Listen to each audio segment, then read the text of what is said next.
Ladies and gentlemen, the news at 11. Channel 1 had a special about yellow alert, so I worried a lot. Don't want to get hurt.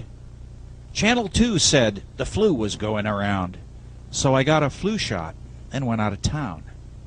Channel 3 said those flu shots are dangerous too, so I turned on Channel 4 to find out what to do. They said see a doctor so I could survive. In the waiting room I waited and watched Channel 5. Channel 5 and a tranquilizer made me feel fine. Those soap opera problems are much worse than mine. But at home, Channel 6 had a story about pills and how people drop dead from prescription or thrills. So I called back the doctor as I watched Channel 7. A star was in rehab, news at 11. So I went into rehab, where I watched Channel 8, all about crime and murder and hate. And when I got home, I tuned in Channel 9 and watched blood and horror on some battle line. I took a deep breath and screamed, and then gave up and fainted as I watched Channel 10. When the paramedics woke me, the answer was clear, so I killed my TV and stopped living in fear.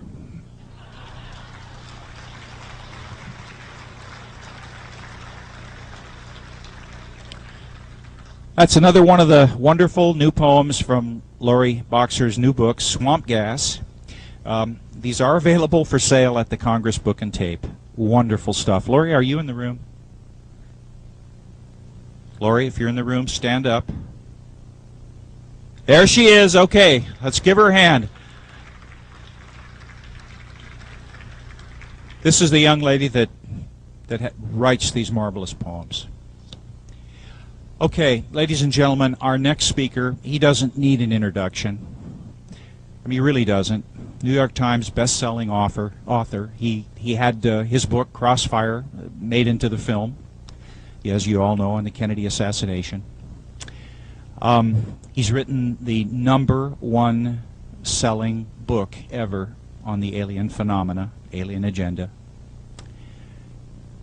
He's been deeply involved, of course, as a writer and reporter and in the journalistic field for decades. He is intimately familiar with the control of information and how he can come up and do the kind of research that he does absolutely mystifies me. I mean, he's one in a million. The world is blessed to have such a person that'll put it on the line and then share it with us. Ladies and gentlemen, Jim Marrs.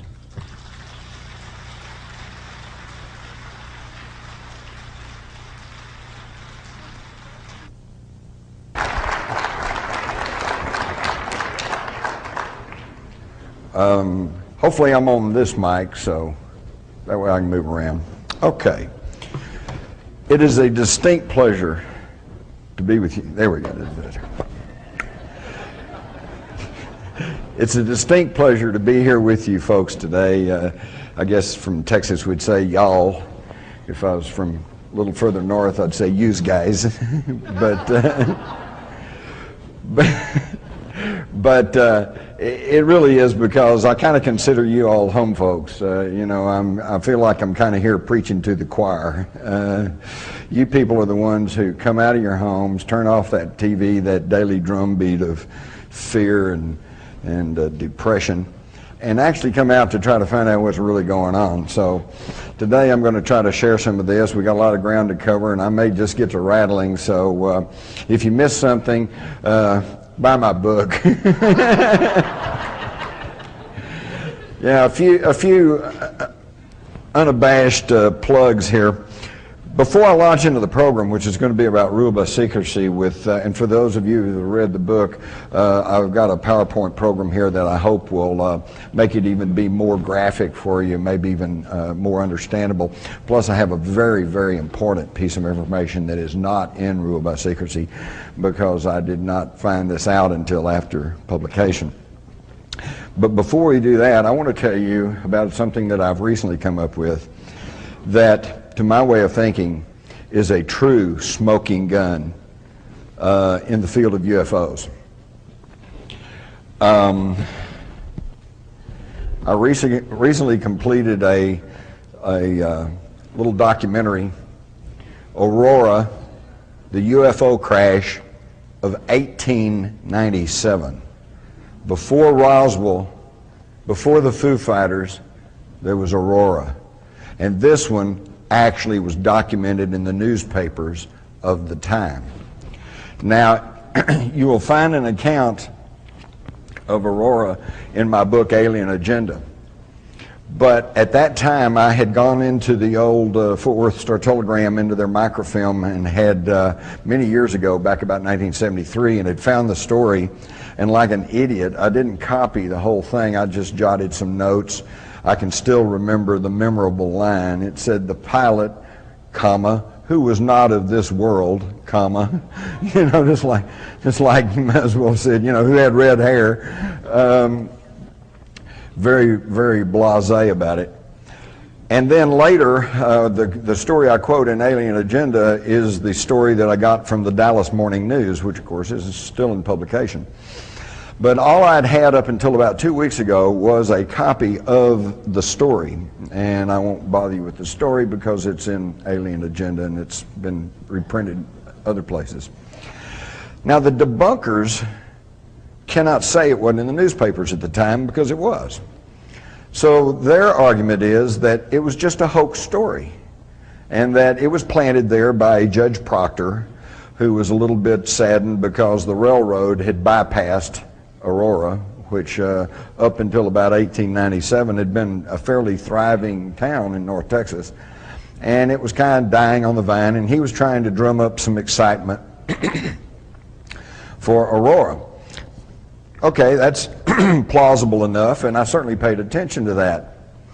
Until about 2 weeks ago, when I managed to secure a copy of the entire front page of the Dallas Morning News from April the 19th, 1897.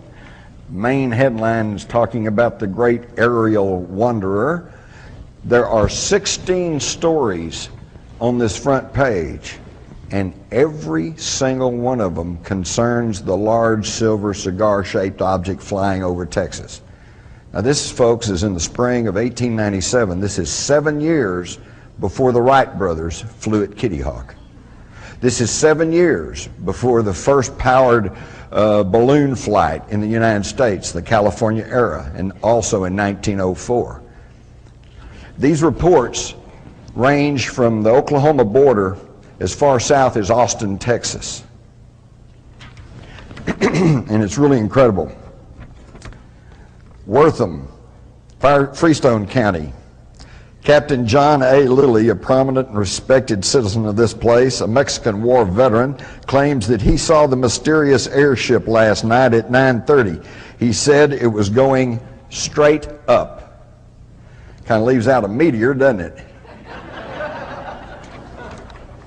And of course we have the story here about the crash in Aurora. And it says the pilot of the ship is supposed to have been the only one on board, and while his remains are badly disfigured, enough of the original has been picked up to show that he was not an inhabitant of this world.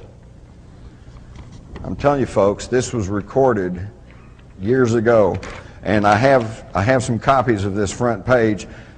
It's really worth getting. On 2 occasions there's an account of where it actually landed and people communicated with the crew.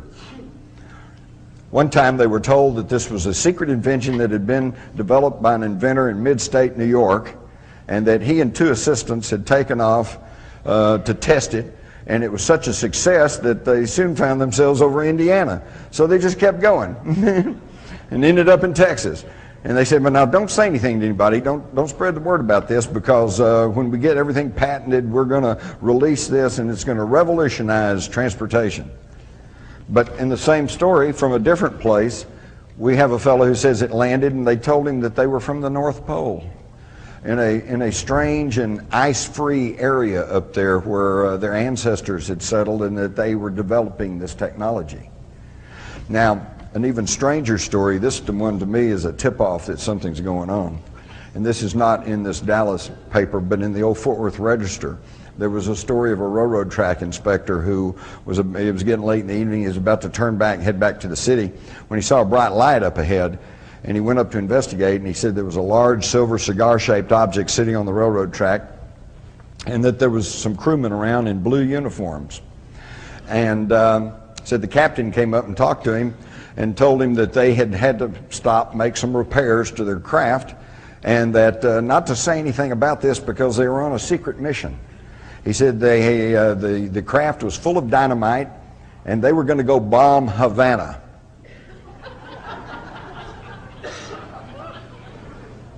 Now, for those of you who were not asleep in history class, you might recall that the Spanish-American War did not begin for another year. And that was only after the mysterious explosion of the battleship Maine in Havana Harbor.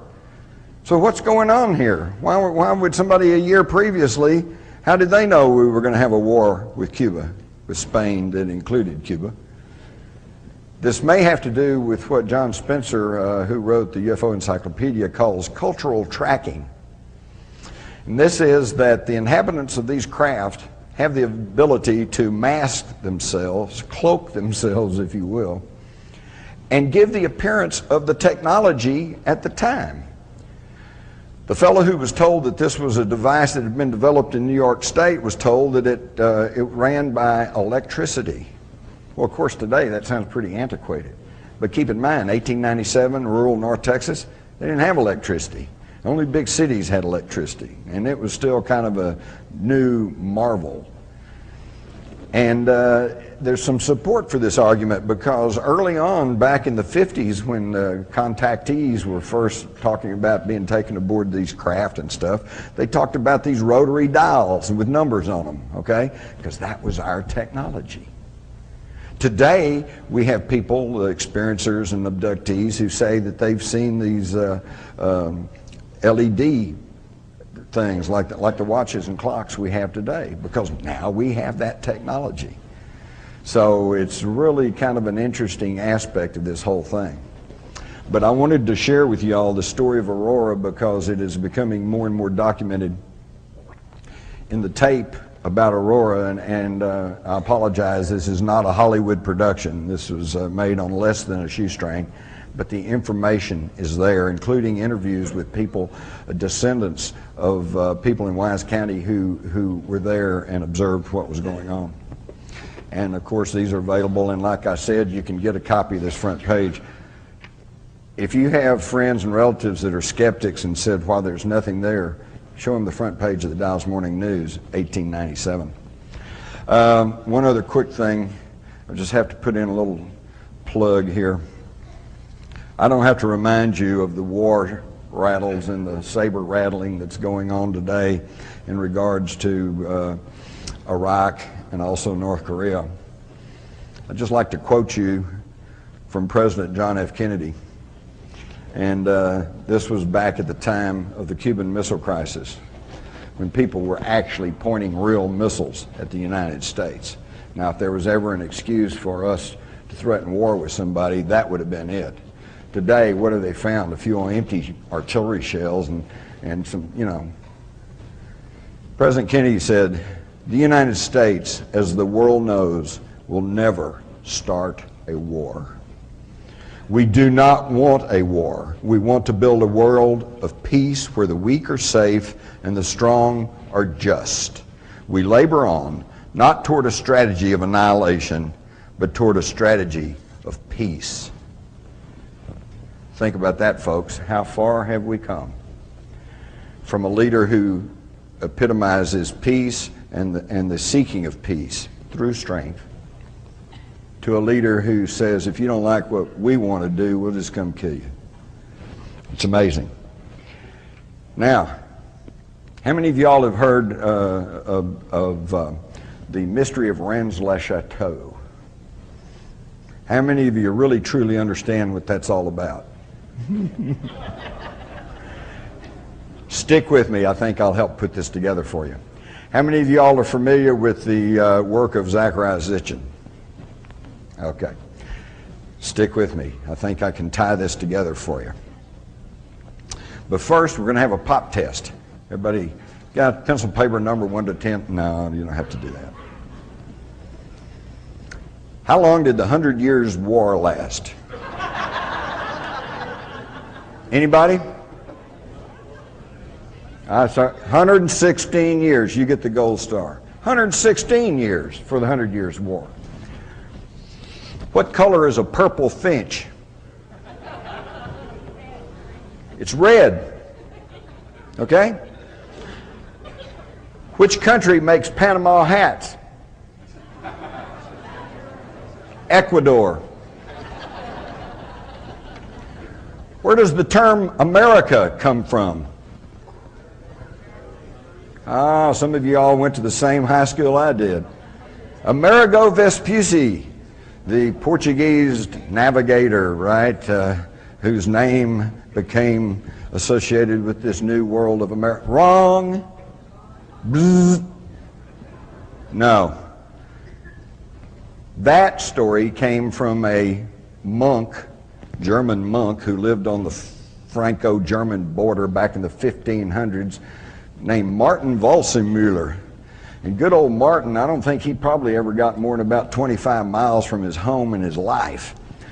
But in about 1515, he got access to a printing press, and he wrote a book. And he knew that there was a new world that they called America, and he knew about Amerigo Vespucci. So he said, oh, well, it was named after Amerigo Vespucci. He later retracted that. But we don't get his retracting because it was in the book, and the book keeps going on and takes a life of its own, and this is what we all get taught. Now, the point of this is, most of what we think we know, we don't know. And it's wrong. And I just want you to keep that in mind. Because let me tell you something. Your mind is like a parachute. It works better when it's open.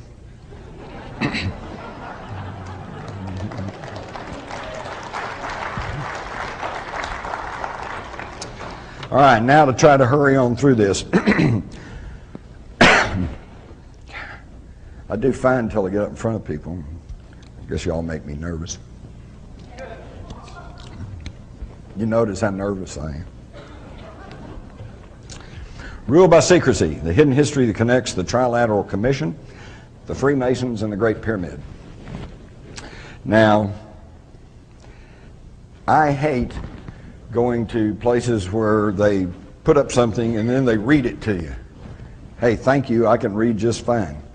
But I do want to read you this first quote, and then I'm not going to read you the rest. You can read them for yourself. But this one, I think, tells the story. And this is not a conspiracy theorist. This is not Jim Mars's quote. This is Woodrow Wilson, a very powerful insider, an insider who was put into office by men connected to secret societies. He knew what was going on, and what did he write? Some of the biggest men in the United States are afraid of somebody. They're afraid of something. They know that there is a power somewhere so organized, so subtle, so watchful, so interlocked, so complete, so pervasive that they'd better not speak above their breath when they speak in condemnation of it. How much more do you want, folks? He's trying to tell us what's going on. Now, what I've done here and what I'm going to present to you all is a synthesization, easy for me to say, synthesization, a compilation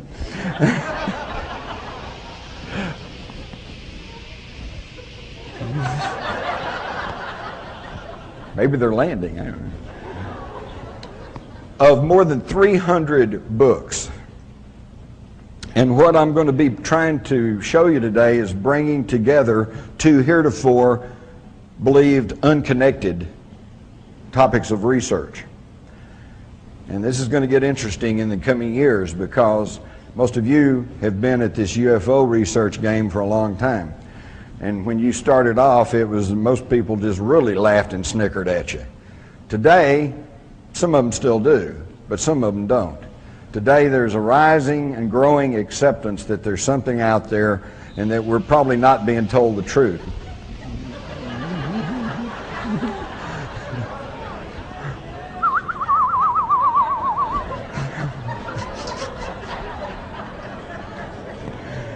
Oh boy. Okay, so where we see that the UFO is now gaining acceptance in the minds of the public, this Steven Spielberg Taken series, you know, what a deal. I mean, a lot of Hollywoodization there, and of course they had to make up some stuff because they had a story, they had to end their story, and the real story hasn't ended, okay? But yet, for those of you who've done your homework, you'll realize that about the first 8 episodes of that show is fully backed by evidence, by testimony, and by documentation. So the idea of the UFO is growing in acceptance. Lagging behind is a parallel issue about the control of secret societies and how they tie together and how that they are pushing harder than ever at this very moment for what they call globalization, or what you may have heard referred to as the New World Order, okay? It's nothing new about it. It's the oldest game on the planet, and they're still pushing it. So I can see that at some point in the near future, these two issues are going to blend together, they're going to meet, and we're going to have a whole new paradigm to deal with, so I'm going to give you folks a little leg up. My initial thesis going into Rule by Secrecy was that the secret societies are not isolated groups, that they do connect, and in fact connect all the way back through history. And I was right.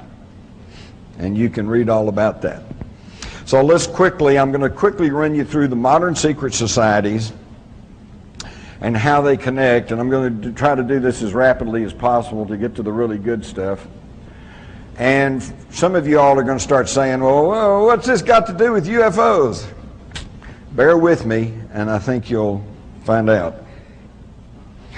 We'll start with the Trilateral Commission, which is one of the more recent ones. This was formed in 1973 by David Rockefeller and one of his henchmen, Zygmunt Brzezinski.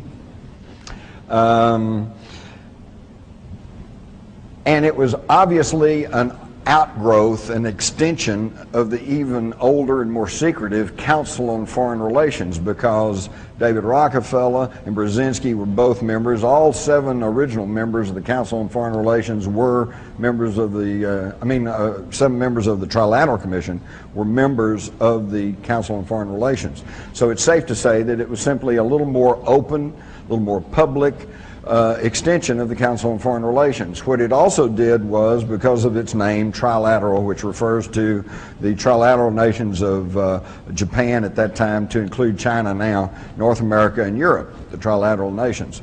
And so not only was it an effort to have a little bit more open, less secretive organization, but to also to include the Asian economies. They put out various position papers, and I particularly like the one they issued in 1975, Democracy in Crisis, where they basically said and argued that, you know, there's a little bit too much democracy in the United States, and it's just really not good for business, so maybe we need to curtail that a little bit. Now that was 1975, and I asked some of you older folks here about my age, do we have more or less democracy in the United States today? Seems like that they're getting what they want. You might also notice that I found it interesting, the logo of the Trilateral Commission looks suspiciously like a stylized swastika. And that may not be my imagination, as you will soon see. Senator Barry Goldwater, in his book, With No Apologies, just flat stated that the Trilateral Commission is intended to be the vehicle for multinational consolidation of the commercial banking interest by seizing control of the political government of the United States. And in fact, that seems to be what exactly is going on right now, is a merging of corporate with federal government. Which brings us to George W. Bush. who I call a post turtle. Some of you say, what's a post turtle? Well, that's a term we have down in Texas. You're driving down a country road and you see a turtle perched up on top of a fence post. That's a post turtle. You know he didn't get there by himself. You know somebody put him up to it. And you know he can't do anything while he's up there. And basically all you want to do is help the poor creature down. Post turtle. If it wasn't so serious about what's going on, it really would be pretty laughable. So now that tracks back to the even more secretive Council on Foreign Relations. This was formed in 1921 by a group of people that were including Colonel House, who was the right-hand man, shadow to Woodrow Wilson. And their whole avowed purpose was to educate the American public on the desirability of global government. And why did they feel like they had to do that? Because they had already made their first attempt, the League of Nations. Okay? But it didn't work. Why? Because the Senate of the United States said, I'm not sure we're ready to give up our national sovereignty. How many times have you heard the politicians in the last year or two talk about sovereignty? They don't talk about it, do they? For that matter, when's the last time you heard a national politician refer to the republic? They don't talk about that much either, do they? And while we're here, let's stop and briefly and let's explain what I'm talking about here. Oh, all they talk about is democracy. Democracy. God save democracy. We love democracy. The terrorists hate democracy. Well, what is democracy? Democracy is ruled by the majority.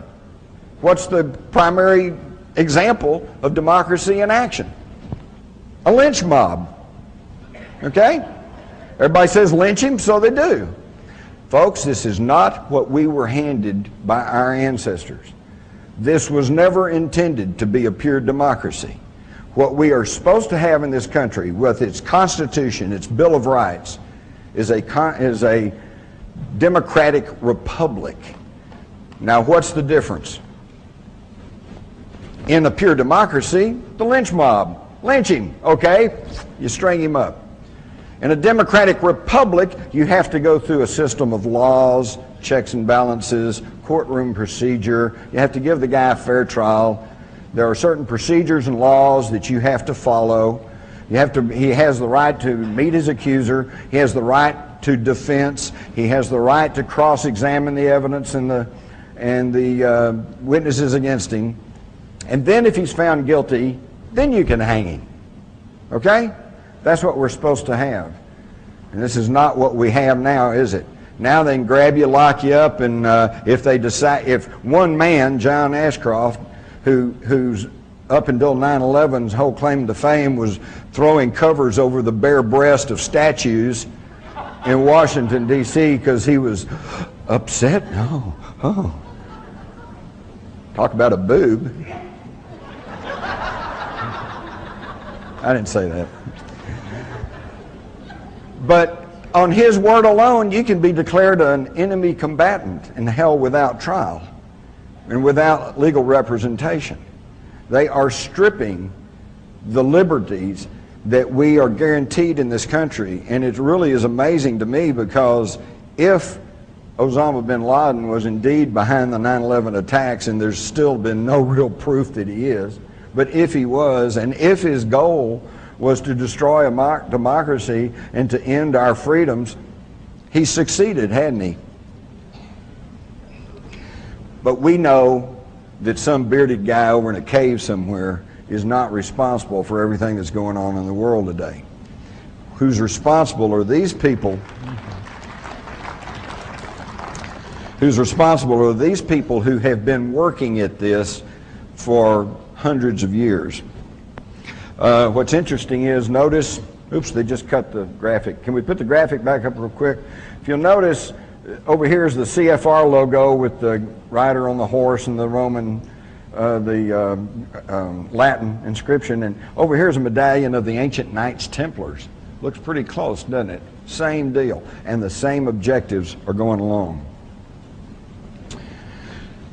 They consolidated all of this a long time ago, with the formation of the CIA and with the National Security Act of 1947. The National Security Act of 1947 is really what began to sound the death knell for freedom and democracy in this country. It was signed on September the 27th, I believe, of 1947, and it's really interesting to see what happened there. Now, most of the things with the National Security Act of 1947 we're all kind of familiar with. We know it separated the Air Force from the Army as a separate branch of service. We know it created the CIA. We know that it changed the words, the title of the old War Department to the Defense Department, which is a pretty slick public relations move, because if you go back and look at that old War Department, oh, who wants a War Department? But under the old War Department, we only fought 3 wars. Spanish-American War, World War I, World War II. Under the Defense Department, where we're only going to defend ourselves, yeah, we had Korea, Vietnam, Kosovo, you know, Panama, Grenada, Laos, Cambodia, you know, Colombia, you name it. I think we need to go back to the War Department. We didn't have near as many wars. But within these secret societies now, and everybody that's a member of the Council on Foreign Relations, or everybody that's a member of the Trilateral Commission, they are not all sinister conspirators who are trying to take over the world, okay? A lot of them are just wannabes, you know. They want to be there. They want to be taking over the world. Or actually, I would describe it this way. Remember when you were in grade school? And the thing you really wanted most out of life was to be able to sit at the table with the cool kids in the lunchroom. Boy, if I could just be with those cool kids, maybe I could get a date for Friday night, you know? That's what you really wanted. Well, these are the people who are globbed onto these secret societies. Most of them are not on the inner core elite. They are just wannabes, and they like to be next to the wealth and the power, okay? But within each of these societies, there's a handful of people that, like, and one is David Rockefeller. He's in all of them, okay? Henry Kissinger, you know. There's certain ones who are at the inner core of all of these societies. They meet once a year in a group known as the Bilderbergers. The Bilderbergers are so secretive that they don't even really have a name. They're called the Bilderbergers because they were first discovered by the public meeting in Holland back in 1954. And they were founded by Prince Bernhard of the Netherlands, who had previously been a Nazi SS officer. And by the way, any of you all have Texaco gas cards? You do realize that Texaco is now bought by Shell. And Shell is that's the royal family of Holland, the founders of the Bilderbergers. So the New World Order marches on. Now, of course, then we've got Skull and Bones. I think we all know that Prescott Bush, the patriarch of the Bush family, and that George Herbert Walker Bush and George W. Bush are all members of the Skull and Bones. Now, there are some who argue that the Skull and Bones is the secret society behind the secret societies and that they run everything. I'm not convinced of that. There are plenty of people who have been inducted into the Skull and Bones and who have elected not to follow through on all their contacts and have gone on to live very respectable and good lives, okay? The Skull and Bones, however, is a springboard. That's where they take young men, they find the ones that with ability, and more importantly, those that are compliant, and they groom them to become world leaders. And all you have to do is just go study about the Skull and Bones, and you'll find that there is an inordinate number of people who go on to take top government positions. Again, if this was really a free country, you'd think that we'd have some people from, you know, Southern Cal, University of Texas, Oklahoma, somebody. You know, there's got to be some smart people around somewhere. But these folks are always the ones that end up in power. Also, it has been established that the Skull and Bones is actually the Order 322. It is the 322nd chapter of the Illuminati.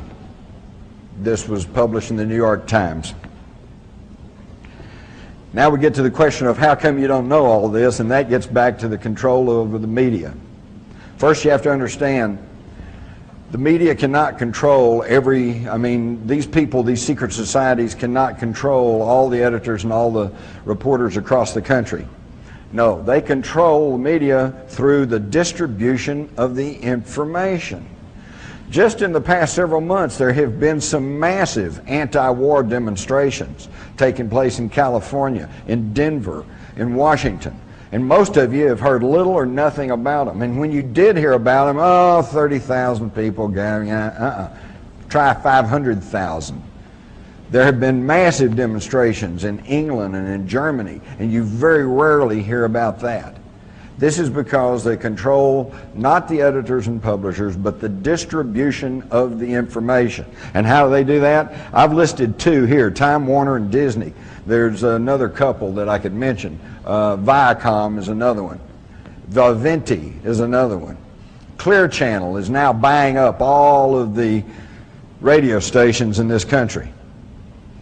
Clear Channel bought up Premier Radio not long back, and now two of its leading voices, Whitley Strieber and Art Bell, are no longer with us. Okay?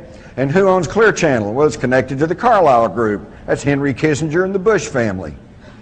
Okay? So they are clamping down on the access to information. And never lose sight of the fact is, I don't care how brilliant you are, if you make decisions based on faulty, erroneous, or incomplete information, you're not going to be making the right decision. At the top is a note that was written to James Tucker, who used to write for the old Spotlight, now writes for the American Free Press, and he has tracked the Bilderbergers for years. And this lady that was an ombudsman with the Washington Post sends him a note and says, well, if observations of the Bilderberg, the Trilateral Commission, Council on Foreign Relations, Aspen Institute, etc. hold true, there's much that is ponderous, but little that is newsworthy. How's that for a condescending, unthinking response? Let me put it this way. What do you think the news media's reaction would be if all of the owners of the National Football League franchises were to meet in a big hotel secretly with armed guards all around it, won't let the media in, won't let anybody in? They meet there for about a week, and then they all come out and say, sorry, I can't tell you what we talked about. Whew. Would they blow their lid or what? They'd be yelling price fixing, collusion, restraint of trade, blah, they'd raise hell. But you get the leaders of commerce and banking and industry, and they meet once a year, and they hide themselves off in some big, well-guarded resort, and they come out and say, we're not going to tell you what we talked about. It makes a mockery of freedom of the press. It makes a mockery of freedom, period. We have got to start understanding who's really calling the shots, because until we understand what's really going on, how can we make any decisions or do anything about what's happening in our own country? I had to throw in this cartoon. Says, well, the CBS Viacom deal, look at what you get. Movies, MTV, radio, videos, Nickelodeon, news media, theme parks, billboards, Showtime, just about every kind of entertainment and advertising you could want. The guy says, well, what about the news? And the guy says, this is the news. This is the news. Think about it, folks. Not long back, I'm sitting at home, and I don't watch TV that much, but I happen to have it on. They said that we're going to interrupt for a news break. I'm going, okay, good. I'll get to the headline news, kind of get caught up. There were 4 stories that they put out over this 2-minute news break or whatever it is, and all 4 of them were sports stories. So-and-so won the Masters, so-and-so won some football game, some baseball game. Don't get me wrong. I love sports, but sports are sports. They are not news. You can get all excited about the big game, but then next week it's over with, and who cares? And what does it really matter? It doesn't. And that's what's masquerading, though, as news. Now, these folks, it's already been said right here at this conference that these folks are really the brightest and the best, and they are more intelligent than we are. And it's only right and proper that they run everything, because they only have our best interest at heart. Well, let's look back over just the past 100 years. They've given us 2 world wars, 2 depressions, one acknowledged and the one currently not. And doesn't sound like they're operating in our best interest. Not at all. They give us the Persian Gulf War. That was Daddy Bush's war.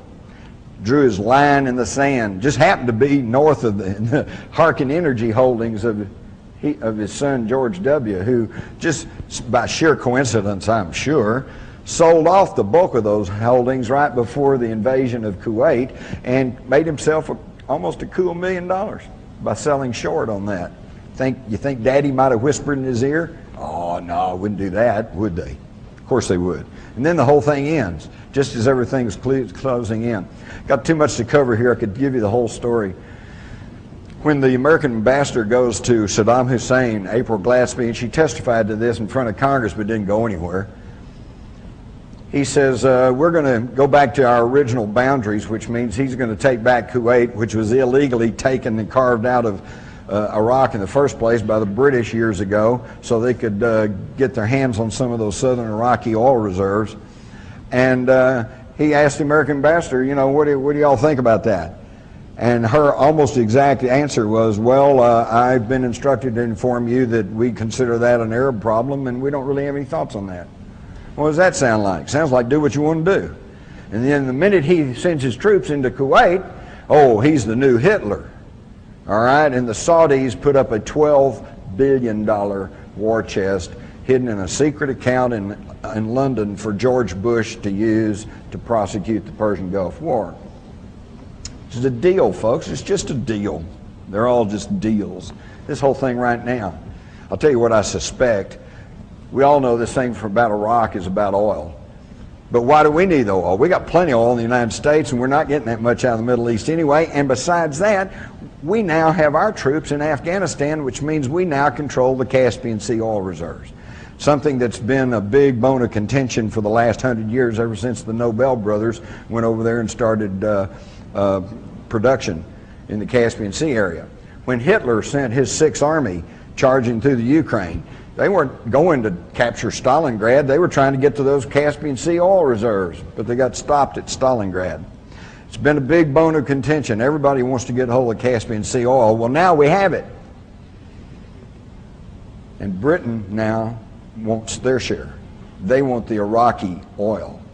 And it's really funny because we see Tony Blair standing up, and he's pushing for war with Iraq just about as hard as George Bush.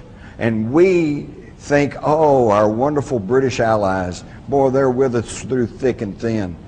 I think once you study these secret societies and where they came from and who's really behind all this, it's the other way around. BP wants the oil, but they can't move British troops into Iraq because, quite correctly, that would be perceived as aggression. But the United States has already fought a war with Iraq, so we can go in and take it for them. Y'all just hide and watch. If we have a war and we have a regime change and we gain control over Iraq, you hide and watch if British Petroleum doesn't get a big chunk of that. It's all about oil. We all know that. And the problem is we're all so fat and sassy. Well, yeah, but I got to have gas for my car, man. I got to drive down to the 7-Eleven and get a pack of cigarettes, you know. I mean, yeah, it's only a block away, but who wants to walk a block, you know? We are just really we just have no idea of the misery in most of the world because we all have it so well. I mean, you know.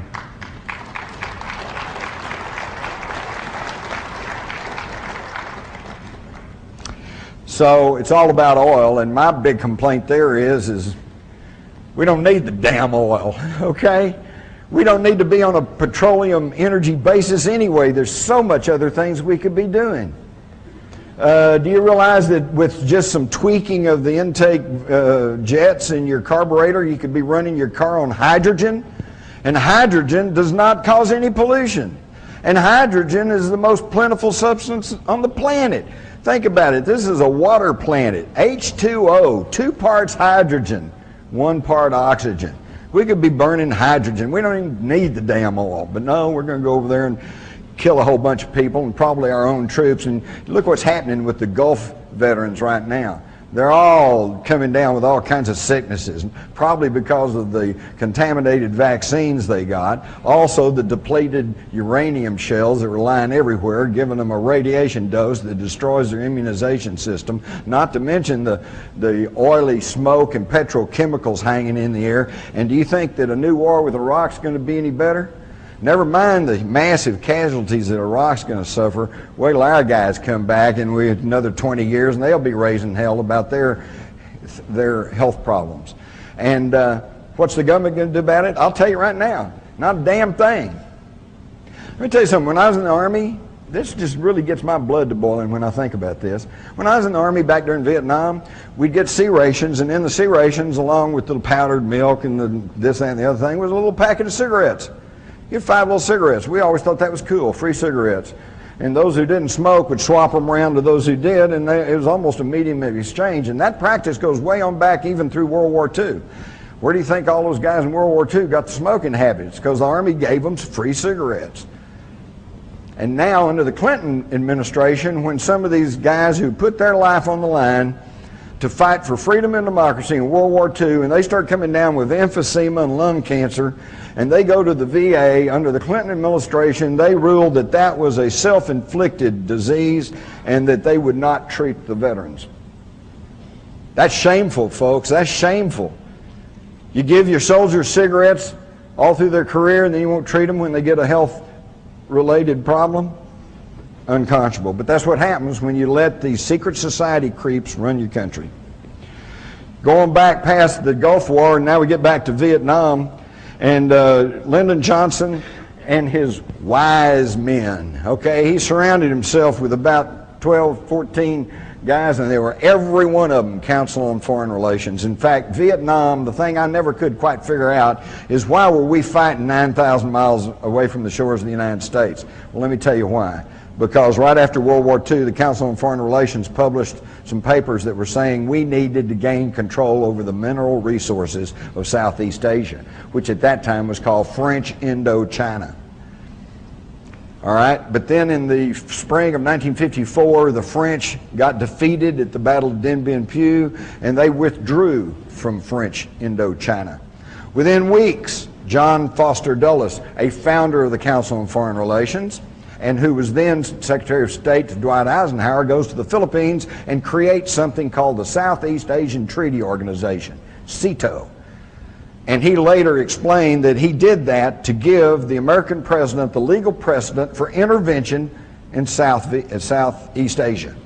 That was the beginning of the whole thing. Now, is he acting on the best interest of the United States, or is he acting on the best interest of the Council on Foreign Relations that wanted control over those mineral resources? And of course, I don't have to tell you what happened. 58,000 American lives later, we finally slunk away with our tail between our legs, defeated by a bunch of guys in rubber sandals, thanks to the wise men. And in the middle of this, when our guys are dying in the jungles of Vietnam, who's over in Russia but David Rockefeller meeting with Khrushchev? And with the insistence of David Rockefeller and his other powerful friends of the Council on Foreign Relations, they encouraged Lyndon Johnson to increase loans to Russia at levels higher than we did in World War II when they were our allies against Hitler. Now, what does this mean? It means, folks, that while our sons and daughters and brothers and husbands were over there fighting for their lives in the jungles of Vietnam, we were told we had to do that because North Vietnam was a surrogate of China and Russia, and that if we didn't stop them there, then it's the domino effect, and they'd take over the Philippines, and they'd take over Hawaii, and they'd take over this country, and we had to stop them right there. And that they were getting arms and ammunition from China and Russia, and it was an anti-communist crusade. And to that extent, it was true. They were getting arms and ammunition and war materials from China and Russia. And Russia was getting loans from us. And they take our tax-supported money and they'd build facilities like the Kama River Truck Factory, and they'd crank out war materials to ship to North Vietnam to use against our guys. Does that make any sense to anybody? But that's what goes on, folks, and it's still going on. And unless we start waking up, it's going to continue. If you stop and think about it, gunfire is pretty well decided every national election from 1964 to 1988. 64, Lyndon Johnson wins on the sympathy because of the JFK assassination. 68, Nixon wins after the reaction to the Martin Luther King and Robert Kennedy shootings. Then in 1972, George Wallace looks like he's going to pull votes from Nixon, and he's shot.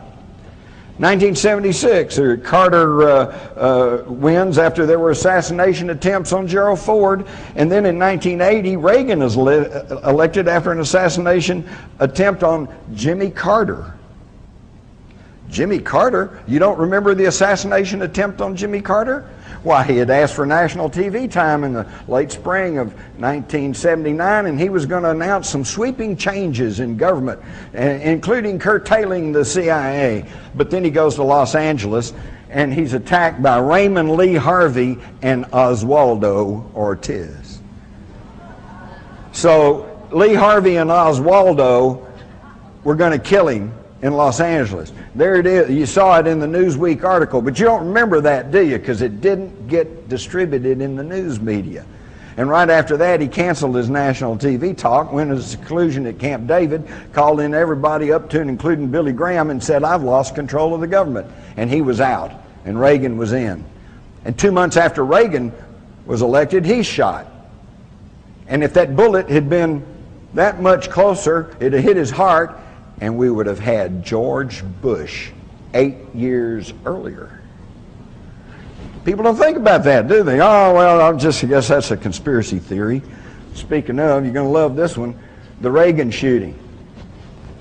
All network tapes, you can clearly hear the sound of 7 shots. Bam, bam, bam, bam, bam, bam, bam. Hinckley had a 6-shot revolver. How do you get 7 shots out of a 6-shot revolver? And where'd it come from? Up there circling red, the bullet that struck Reagan was at a downward trajectory. Go back and check the media. They accurately reported that. And Hinckley, though, is standing level with him over here in the crowd, back over here beyond that policeman. Up here is a sliding glass door with a human figure crouched behind that door. Was this the person who actually shot Reagan? We don't know, because there's never any investigations, because all that's just conspiracy theory.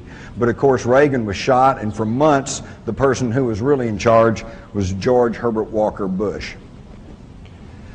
You're going back to Korea, you find out that Russian generals were running the Korean War on both sides. Does that make any sense? And yet the bulk of the Allied troops was our guys. United States military supported by our tax dollars. We're really being taken, folks. Go all the way back to World War II. Again, I noticed it was mentioned here at this conference that, well, everything would have been okay except Hitler was the bad guy, and he kind of screwed everything up. Well, let me tell you, folks, do your homework. Hitler didn't just suddenly appear. Hitler, number one, was a military intelligence agent who was assigned to infiltrate the Nazi Party. And he went back to his superiors and said, well, went to this meeting, there's only about 9 guys there, but you'd like them, because they want to rebuild Germany, and they hate the Jews, and they want to rearm, and they want to repudiate the Versailles Treaty. So his superior said, that sounds pretty good. Here's some money, go back and help out. So they created Hitler. And then as he began to gain more power, who was behind him? Another secret society, the Thule-Gesellschaft, or the Thule Society, made up of some of the leading industrialists, leading intellectuals in Germany at the time. People, and also people who had an intimate working knowledge of the occult. All right? So now we can see that all of these secret societies have been working along. And it was the same thing back during World War I. Same people ran World War I. It's amazing, but at the time of the Russian Revolution, where was Lenin? He wasn't in Russia. He was in Switzerland. Where was Leon Trotsky, the communist key philosopher? He wasn't in Russia. He was in New York City working for Wall Street capitalists. And they gave him money, and they gave him all kinds of support to go into Russia and take over a popular uprising and change it into a communist government. Lenin was the same thing. We all know that he was put on a sealed railroad car and traveled through wartime Germany that was at war with Russia and was sent on into Russia to take over the government and set up the communist system. And one of the people who helped facilitate that was a leading banker in Germany who also was very highly connected with German intelligence, and that was a fellow by the name of Max Warburg. Now, don't you find it passing strange that in World War I, Max Warburg, who was head of German intelligence and a big leading banker there in Germany, his brother, Paul Warburg, founded the Federal Reserve System in our country, and at that time was head of the financial end of World War I for the United States of America. Does nobody find that amazing? Here he is, Paul Warburg. And here's the house on Jekyll Island where the plans were laid to instill upon us the Federal Reserve System, which is neither federal nor has any reserves. All right? It is a system of 12 banks. It's a system of 12 banks that are in turn owned by other private banks. And in fact, most of the studies that have been done show that the majority of ownership in the banks that control the Federal Reserve are held by people who are not even Americans. Think about that one. I could get into money and the whole thing, but let's keep going. Here's the original Federal Reserve Board, and there's old Paul. He headed up the original Federal Reserve Board. And here we see Woodrow Wilson and Colonel House and his wife. And this is where it begins to tie into the older secret societies, because as I pointed out, Trilateral Commission connects to the CFR. The Interquarter leadership is Bilderberger. The CFR was created right after World War I by Colonel House, Bernard Baruch, and others to try to sell us on the idea of globalization. And these folks had been members of the old Cecil Rhodes secret society called the Round Tables. Here is a cartoon from 1911 showing Karl Marx shaking hands with J.P. Morgan, George Perkins, Teddy Roosevelt, John Ryan of National City Bank, John D. Rockefeller, and Andrew Carnegie. They financed communism. They created it. Why? So they could play both ends against the middle. Think of Cold War, and now it's over with, and think of the billions of dollars that were squandered on that Cold War. Think of what this country could be today if we'd spent that money building schools and upgrading education, upgrading health facilities. No, that was not going to make them money.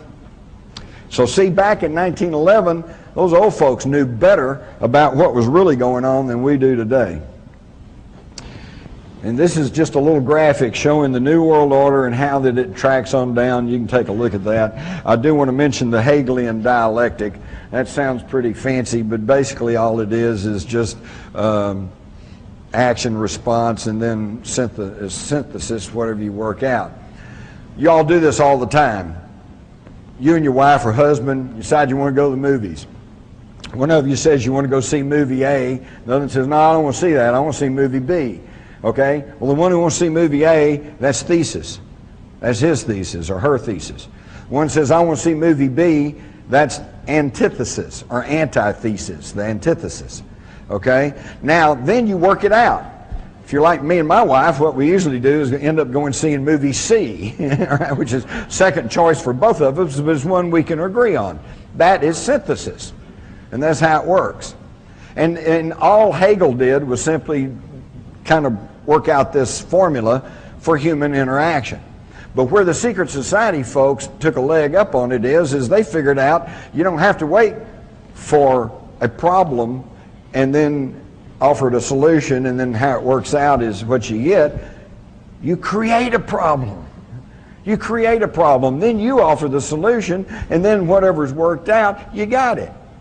When the Murrah Federal Building was bombed, they had anti-terrorist legislation pending in Congress, and some of it was pretty draconian. It was going to just shred the Constitution, and most people were going, wait a minute, I don't know. They weren't going for it, and it was hung up. It wasn't going anywhere. Boom, federal building in Oklahoma blows up. I'm not going to go into that, but most of you know there's a whole lot more there than Timothy McVeigh and his little fertilizer bomb, okay? But boom, it goes up. All right, now you got a problem. And what's the solution? Got to pass all this anti-terrorism legislation. But then that's a problem. So what's the solution? Well, you work on it, you water it down, and it still got passed.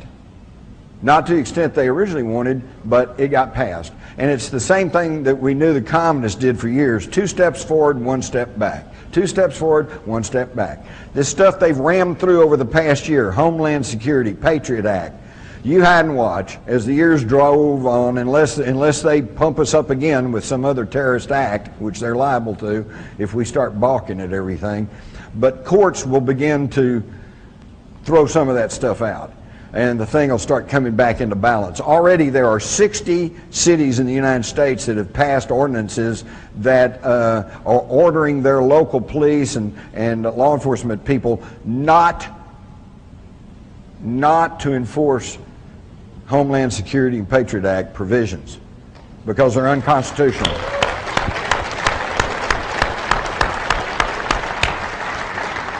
Of course, you don't hear much about that through the mass-controlled corporate media, but it's happening, and there will be a backlash. It will come, and things will balance out a little bit, but see, it's already on the books. And this Homeland Security thing, once you create that whole level of bureaucracy, I guarantee it'll never go away. The CIA is a good example. That was intended to be exactly what it says, the Central Intelligence Agency. It was going to be a small agency that was going to take the intelligence from the Army and the Air Force and the Navy and everybody else and coordinate it. And it was intended to stop duplication of effort. And instead it created a whole monster that we're still having to deal with, okay? And it'll never go away.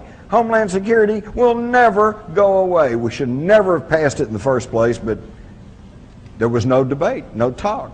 They got Homeland Security the night it started off. It was a 30-page thesis saying here's what we probably need to do, and by the time it got to Congress it was 500 pages, and they got it the night before the vote.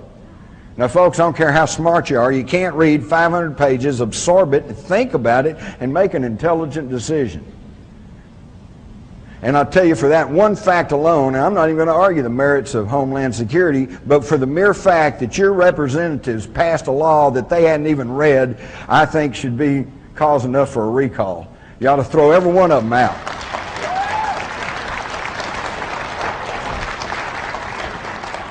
Because what's the first thing a lawyer will tell you? Never sign anything until you've read it. And these guys passed the Patriot Act and the Homeland Security, and they didn't even read it. They had no idea what they were passing. Does any of y'all remember back about 1997 or 1998, there was a little furor that got going over something called a banking program called Know Your Customer. Anybody remember that? Yeah, and the whole idea is that your bank was going to have to turn around and be a snitch to the federal government. If your deposits somehow were a little bit different than normal, or if you withdrew an inordinate amount of money or whatever, they were going to report you, be required to report you, and they were going to keep massive personal information files, okay? Your wife, your family, you know, et cetera, et cetera. But that kind of got public, and everybody went, wait a minute, we're not going to put up with that. And sure enough, they kind of backed off, and we all felt real good, right, that they didn't get that through. It's in Homeland Security. It's in there. It's happening. And you never got to vote on it, did you? You can go all the way back to the war between the states, or where I come from, we call it the War of Northern Aggression. But it was a deal. It was all a deal. Auguste Belmont, a registered agent of the Rothschild banking family in Europe, came to this country and quickly became the leading seller of bonds for the federal government. He's the one that got the money to prosecute the war between the states. At the same time, he was quietly buying up all the Southern bonds. It was a deal. Even Chancellor Bismarck of Germany is on the record as saying that the war in the 1860s in the United States was contrived by the Rothschilds to split the country in half so that they could regain North America for the bankers in France and Britain. And if you'll stop and think about it, where was the bulk of the British Army? It was in Canada. Where was the French Army? Anybody? Mexico, under Maximilian. So they were going to let the North and South bleed each other dry, and then they were going to move in. There's only one man who seemed to understand what was going on, and that was the head Yankee, Abraham Lincoln. I'll have to give him some grudging credit. I think he understood what was happening. And that's why he became the first American president to print his own money, known as greenbacks. Do you know there's only been one other president in the history of this country that tried to print interest-free money? John F. Kennedy. June 1963, he ordered the issuance of $6 billion in currency, not through the Federal Reserve System, but through the United States Treasury. I have a $5 note. It says Series 1963. It's got red ink on it. It says United States note. It doesn't say Federal Reserve note. And I don't think it's a coincidence that both of those presidents were shot in the head.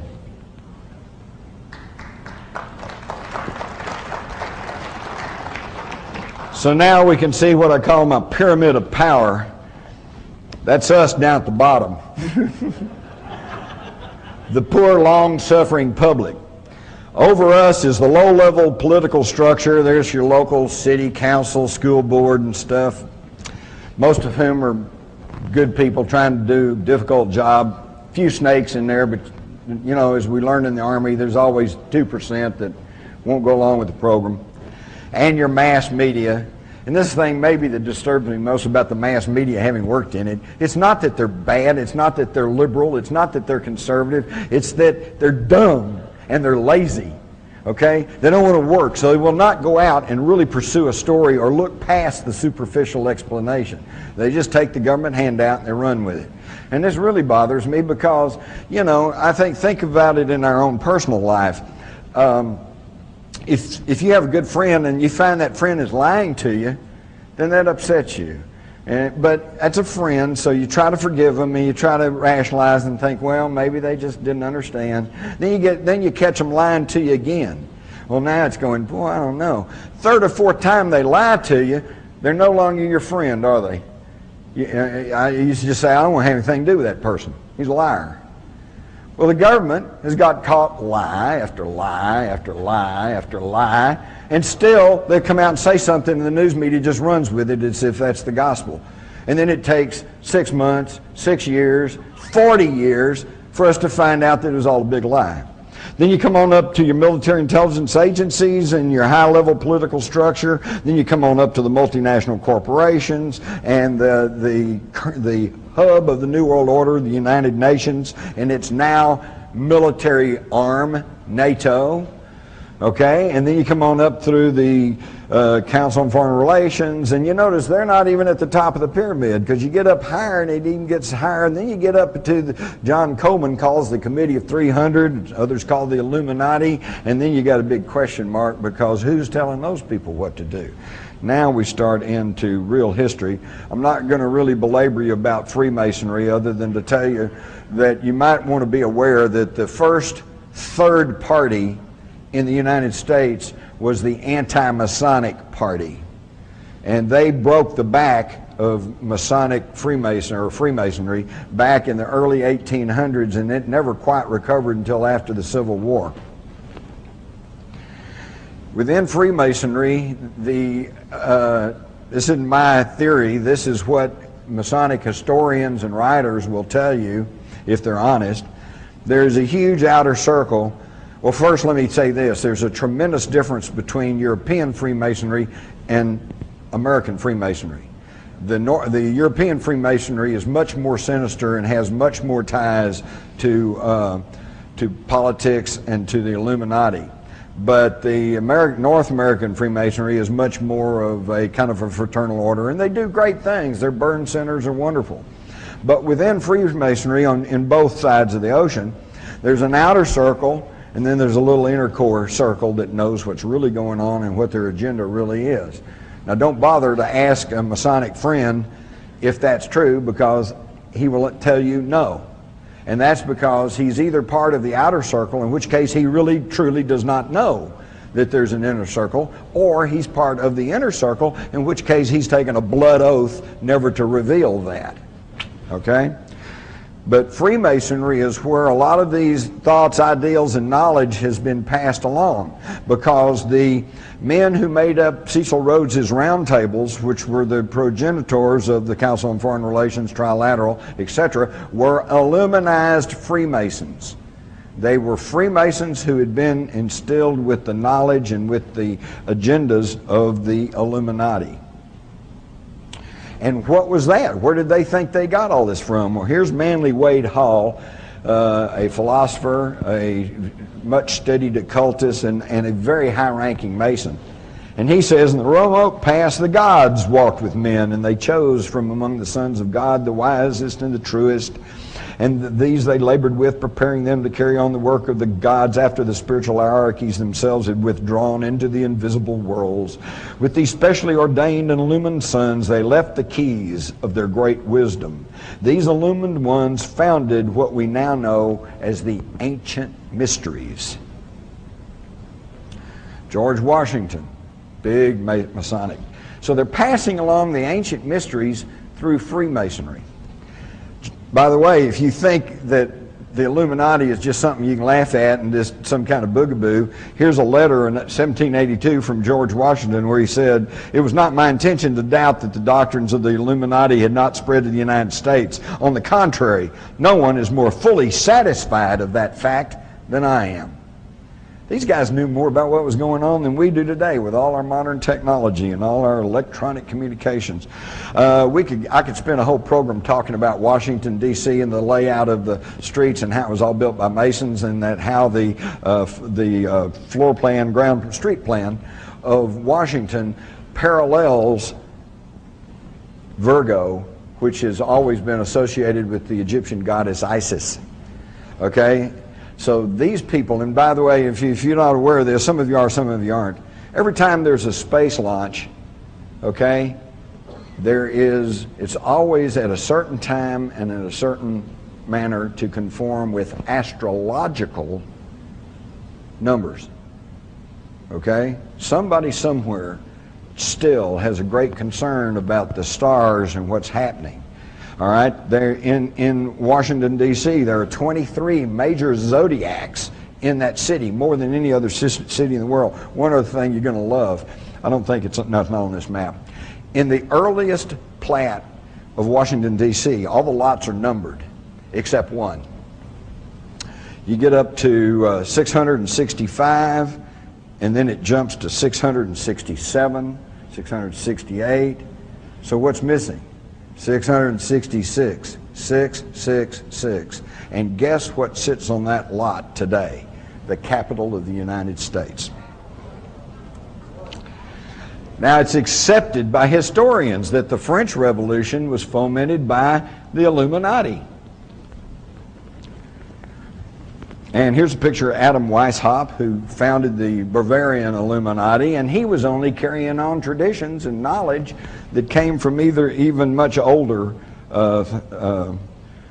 things. And I think it would be worth quickly to look at the 10 steps offered by Karl Marx in his Communist Manifesto, and if you'll compare this to Illuminati writings, you'll find that their goals have always been the same. And as I read these, I want you to think about where we are in this country today in relation to this topic. Abolition of private property. Not there yet, but they're working on it.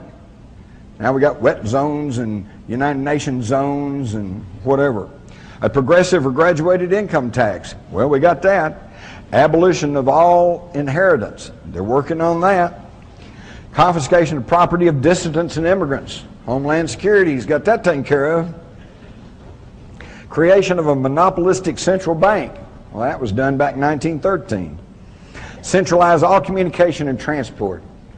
Well, see, when Karl Marx offered this, he was thinking in terms of state control. Today it's corporate control. And instead of the state running the corporations, today I think in this country it's the other way around. Control of all factories and farm production. Again, corporate control. Central ownership of capital with deployable workforce. That's us. Oops, got to move from Silicon Valley, no more jobs, and got to go somewhere else. Blur the distinction between rural, country, and cities. Boy, that's being done. I moved to the country 22 years ago. It was a wonderful little place. Now I go down there, there's McDonald's, Sonic, Krispy Kreme donut shop. You know, might as well be in Fort Worth or Dallas. Free public education for all children, which on the surface of it sounds like a wonderful idea, and I'm all for it. I think every single kid, no matter where he comes from, no matter what color he is, no matter what, should have a shot at learning the 3 R's, reading, writing, and arithmetic. But folks, that's it. After that, if he has aptitude, he should be able to go on. If he doesn't, he should go to trade schools. This thing, education has turned into a huge monster. And look what's going on in education today. And look what, you stop and check what they're being taught. And today they're not even being taught. What's important is they have to feel good about themselves. That's why they're trying to do away with grading systems. That's why they're trying to do away with the SATs and all like that. Well, we don't want somebody feeling left behind because they can't pass those tests. We want them to feel good about themselves.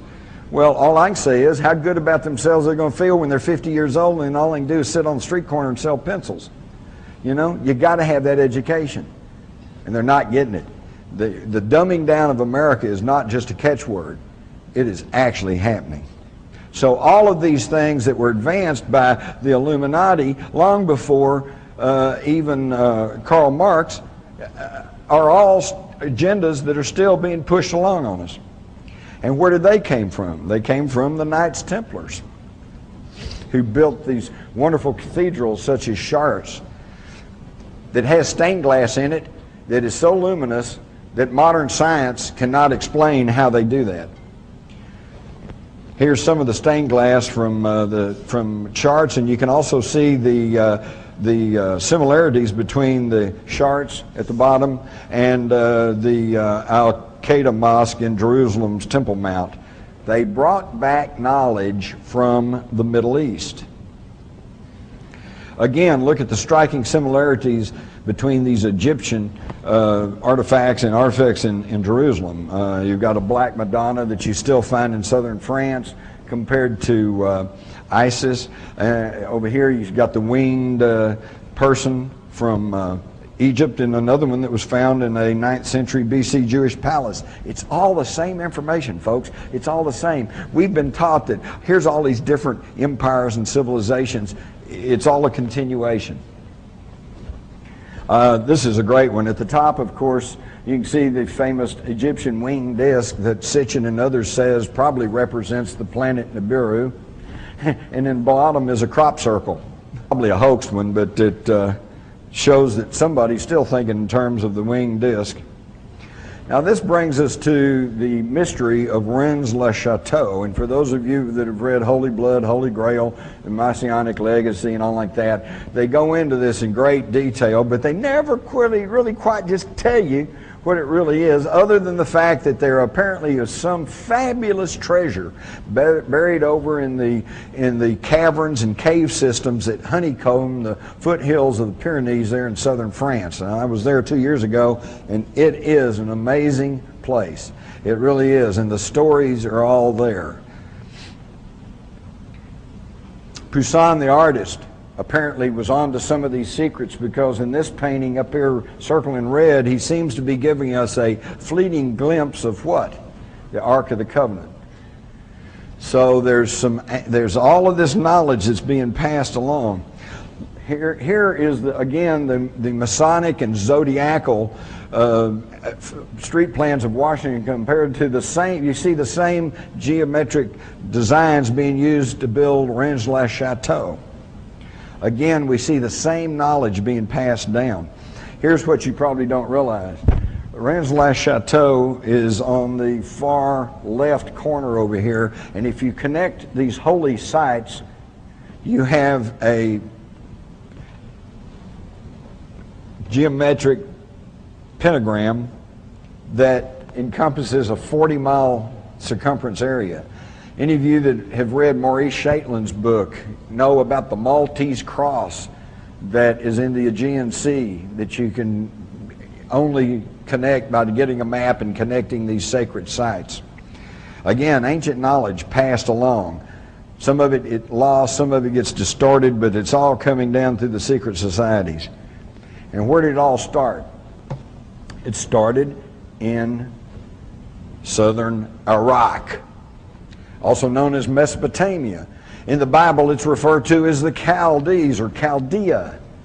Now, one of the tragic things of the turmoil that's going on in the Middle East is the fact that what you actually have are cousins, family people fighting each other, because the Arabs trace their lineage back to the biblical patriarch Abraham, and the Jews trace their heritage back to the biblical patriarch Abraham. So they're all related, but they can't get along. If we could go back to that, to the map, the Bible tells us that Abraham came from Ur of the Chaldees.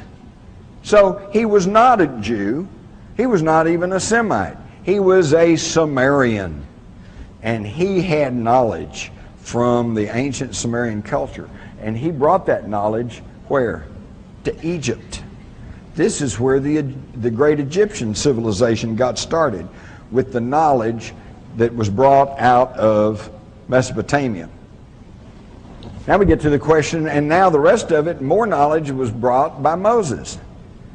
Except who was Moses? There is a very cogent argument to be made that Moses is not a name, it's a title. Moses, meaning the pretender to the throne, the one true heir. And now we go and we look at the story of Moses. Oh, he was hidden away as a baby. He was placed in a basket of bulrushes, floated down the river to relatives, raised by foster parents, educated as an Egyptian, believed in the one true God. Now, you know what? If you go back and study about Akhenaten or Amenhotep IV, you find that it's the same story. Hidden away as a baby, placed in a basket of bulrushes, floated down the river, raised by foster family. The foster family were Hebrew slaves. Well, you all know, any of y'all who have adopted or are adopted or are adopting children, your real parents are who raise you, not who gives birth to you. Okay? We all know this. So Amenhotep is raised by Hebrews who instill in him the idea of the one true God. And when he assumes the throne as Pharaoh, he changes his name to Akhenaten, meaning the one who worships Atim, the one true God. And even in the Bible it says he was an Egyptian or had great knowledge of Egypt, was very powerful in Egypt. How does a Hebrew slave get that? So now that whole story takes on a whole different coloration. And when he is overthrown because he's shaken up the religious hierarchy of the day, which was making tons of money because everybody had to pay homage to all the various gods. They didn't like that, so they overthrew Akhenaten and they banished him. And when he left, he took his family with him, the Israelites or the Hebrews. And they considered him still the one true king, or Moses. But whether or not that's true, we find again that all of the information flows from Iraq or Samaria into Egypt. And of course we know that from Egypt then all this knowledge was centered in the ancient mystery schools of Egypt, which then went on to the ancient mystery schools of Greece and then on into the Romans, and this was our Western heritage. Now, all of this was accumulated regardless of who Moses was, whether he was a title or a name. When the Israelites were sent out of Egypt and freed, they were told to take what you need. Well, some of them I'm sure that meant take some clothing, take some food, but some of them meant take everything that wasn't nailed down. And they took gold, silver, they took scrolls, they took all kinds of things on their travels in the wilderness. And we know that during their travels in the wilderness, they attacked and conquered a variety of people and city-states. And as was the habit in that time, oops, are we out of time? Oh, thank God, I saw something here. Okay, good, we're on track.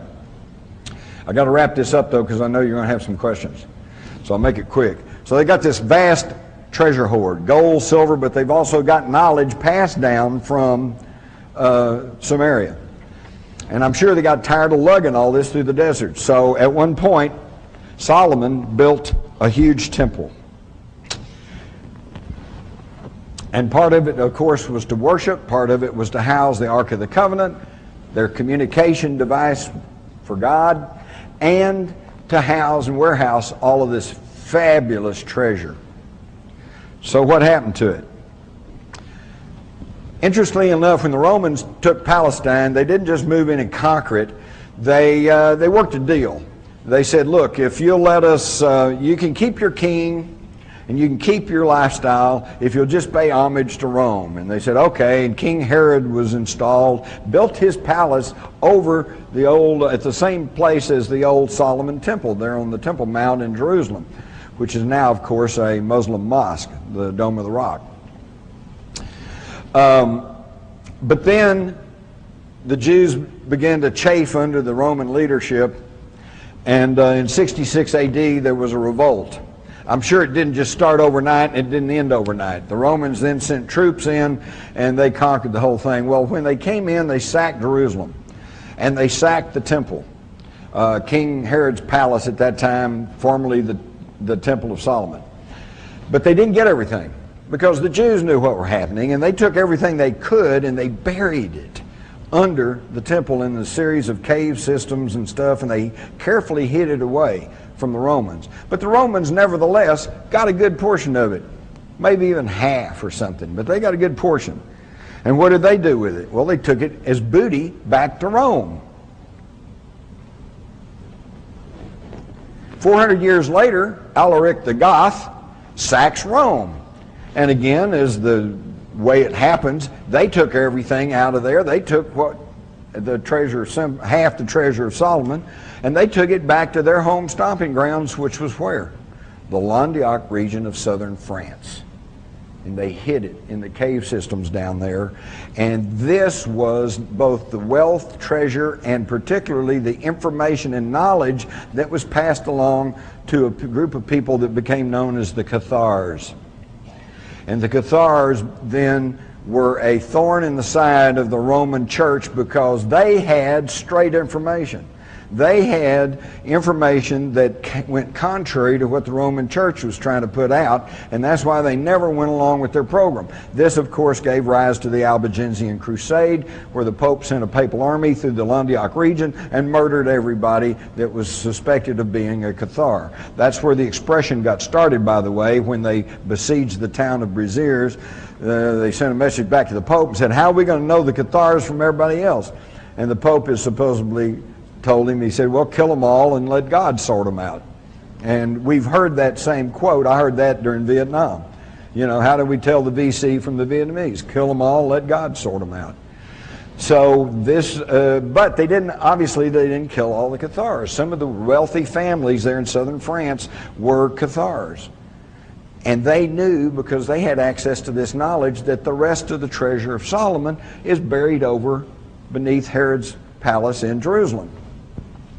So they fomented the Crusades, ostensibly to retake the Holy Land, but in reality these French families, the Blanchards and Saint Bernard and these folks, they knew this treasure was over there and they wanted it.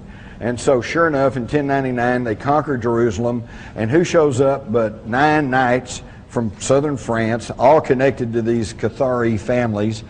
And they say, we want to form a new military order called the Knights of the Temple.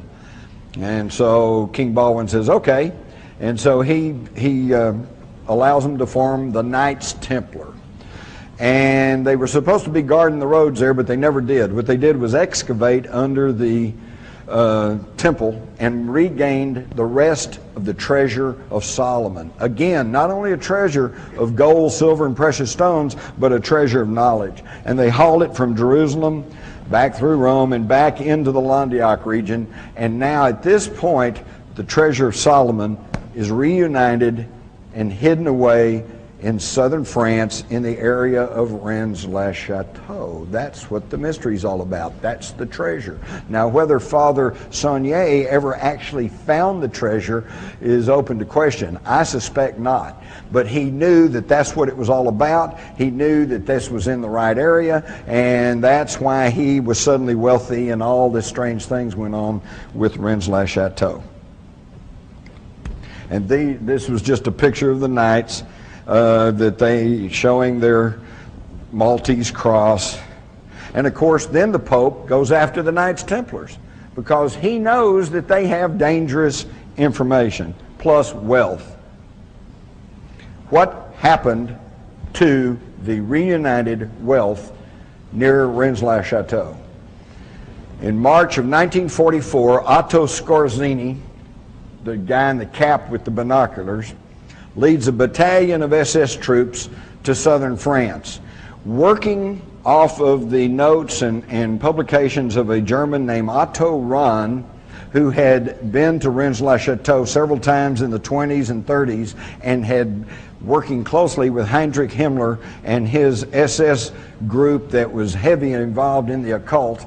They felt like they knew where the treasure was, and on March the 16th, 1944, they send the Germans into they couldn't do it before then because southern France was part of Vichy France and technically was supposed to be free France, and they didn't want to cause any more trouble. But in September of 43, Rome fell and Mussolini was deposed, and at the same time that the Germans rescued Mussolini off the mountaintop, they also poured into southern France and took over the whole country. So now they're able to freely operate in France, and they sent troops down there in March of 44. He sends a one-word telegram back to Berlin on March the 16th that says, "Eureka! I found it. The greatest, most fabulous treasure in the history of the world, both of riches and of knowledge, is now in the hands of the Nazis." They took it back to Berchtesgaden, which you can see the diagram here has an underground labyrinth of hidden systems and caves and bunkers and everything else. But it probably did not remain there. It was taken out of Germany on something called Aktion Adlerflut, or Operation Eagle Flight. This was instigated in August of 1944 by the head of the German Central Bank and the head of the IG Farben Combine and Martin Bormann, who by that time was running the show. Hitler was pretty much over the edge with megalomania plus all the drugs that he was being fed. These guys took the combined wealth of Europe that they had looted plus Solomon's treasure, and they created 750 corporations all around the world. Their connecting banks were the Bank of International Settlements, the Deutsche Bank, which today is still a powerhouse in the financial world, Chase Bank, which later became Chase Manhattan, and I particularly want you to notice Union Banking Corporation. Because in 1942, one of the chief stockholders of the Union Banking Corporation was prosecuted in this country by the Justice Department under the Trading with the Enemies Act, and they accused him of being nothing but a financial front man for Hitler and the Nazis. And that man was Prescott Bush, and also his father-in-law, George Herbert Walker. So when you hear people say that these people running the country today are a bunch of neo-Nazis, I want you to stand up and say that is not so. There's nothing neo about them. They're the real old Nazis.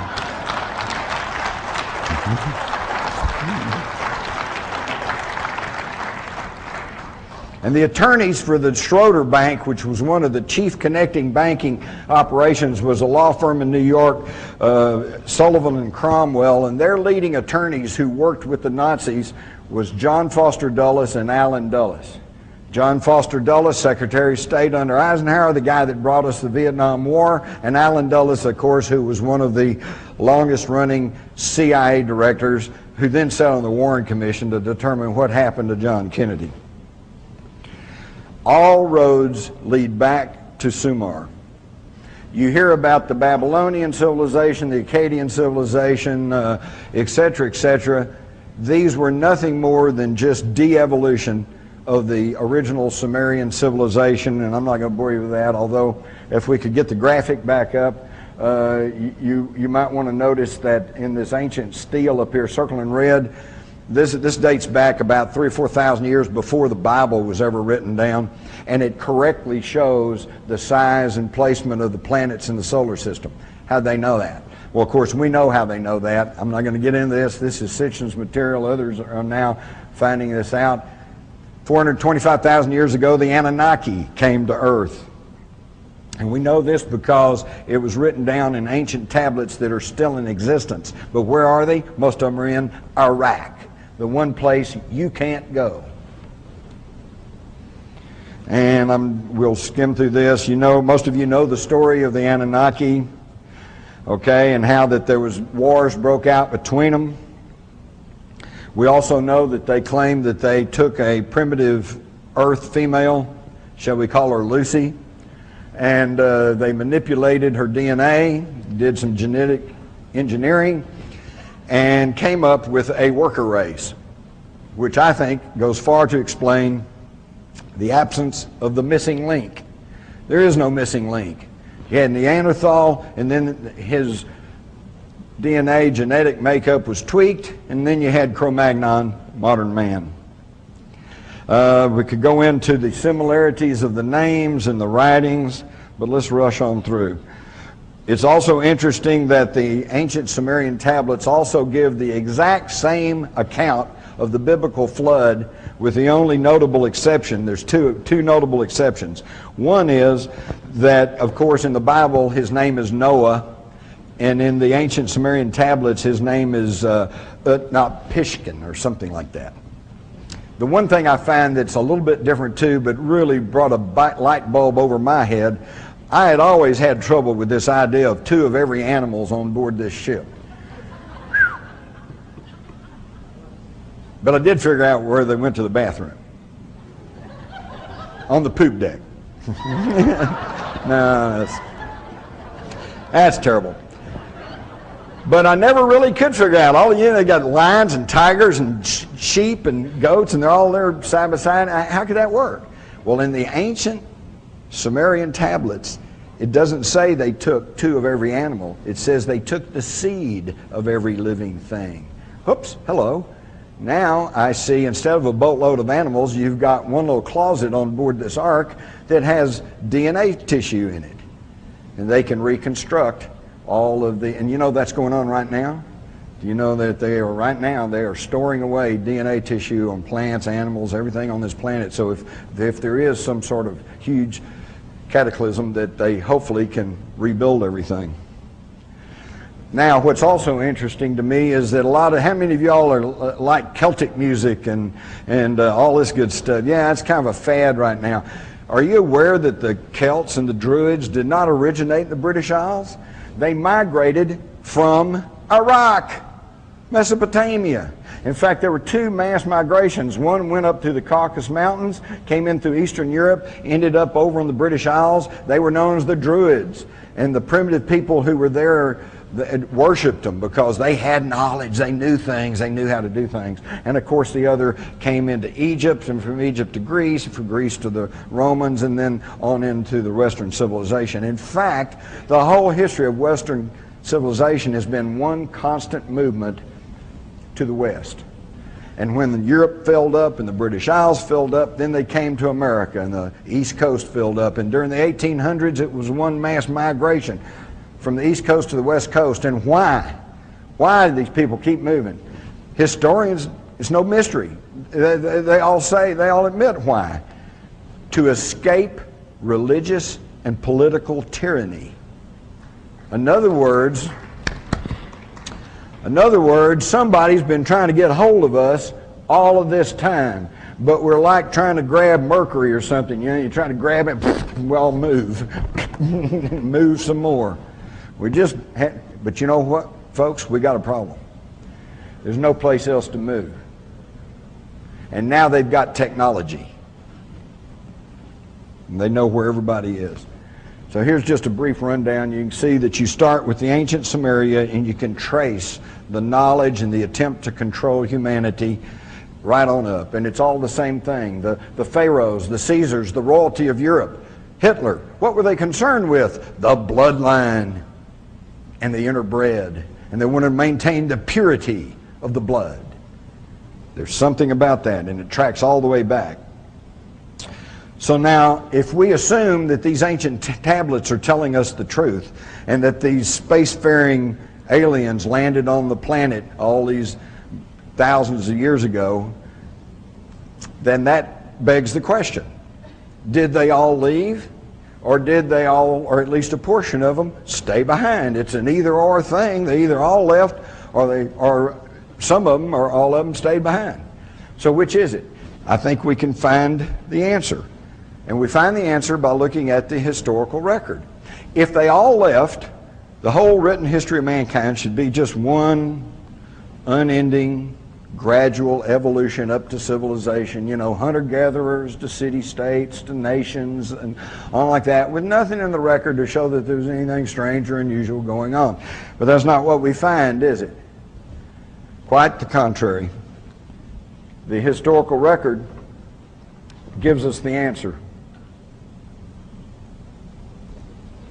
This is the great Los Angeles air raid. If you look closely, you can see the saucer caught in the searchlights. Got pictures of saucers over the desert. You've got an ancient French coin from the 1600s that shows a giant wheel-shaped object floating over the countryside.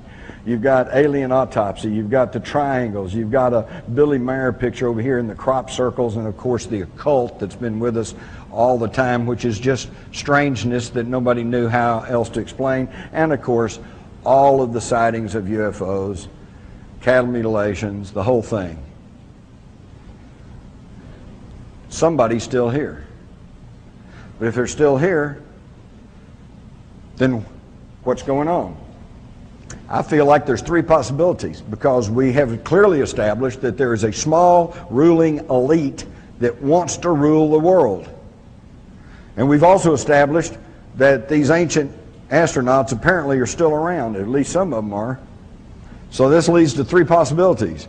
Either the ruling elite are trying to contact these ancient creators, or number two, they've already contacted these ancient creators and are being controlled or guided by them, or number three, they are the ancient creators, the ancient serpent kings of legend, the ones who have been trying to corral and control humanity from the get-go.